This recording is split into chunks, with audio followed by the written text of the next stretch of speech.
मूर्तिजापूर शहरात सुरू असलेल्या गरबा स्पर्धेला वाढता प्रतिसाद। उपविभागीय पोलीस अधिकारी मनोहर दाभाडे यांच्या हस्ते दीप प्रज्वलन।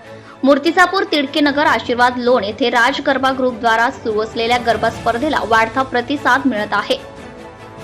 संपूर्ण गरबा नृत्य प्रशिक्षक म्हणून रुशील पटेल यांनी जबाबदारी पार पाडली। या स्पर्धेच्या दुसऱ्या दिवशी कार्यक्रमात प्रमुख पाहुणे म्हणून उपविभागीय पोलीस अधिकारी मनोहर दाभाडे, सामाजिक कार्यकर्ता गजानन चौधरी, नुपेनभाई पटेल, ठाणेदार गुट्टे, आर्किटेक्ट अंकित अग्रवाल, आर्किटेक्ट सुमन अंकित अग्रवाल, विशाल अग्रवाल, राजू गुल्हाने, अनवर खान यांचा राज गरबाच्या वतीने शाल श्रीफळ देऊन सत्कार करण्यात आला।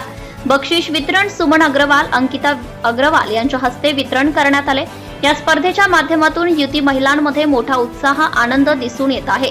अशा गरबा स्पर्धांसाठी मोठ्या प्रमाणात मूर्तिजापूर वरून अनेक महिला अकोला, नागपूर, अमरावती सारख्या या ठिकाणी जाऊन नवरात्रीचा उत्सव साजरा करत होत्या। परंतु आता मूर्तिजापूर येथे राज गरबा ग्रुपच्या पुढाकाराने मूर्तिजापूर नगरीतील सर्व सुविधा उपलब्ध करून देण्यात आली आहे। बक्षीस वितरण सुद्धा जिंकणाऱ्यांना व सहकार्य करणाऱ्यांना देण्यात येत आहे। नवरात्रानिमित्त आयोजित या गरबा स्पर्धेत आयोजक रुशील पटेल, अमर सोनेकर, भारत जेठवानी, प्रशिक्षक शुभांगी कालवाणी, धर्मेष्ठा पटेल, सोनल पटेल, भारती पटेल, फाल्गुनी शहा यांना घेतले आहे।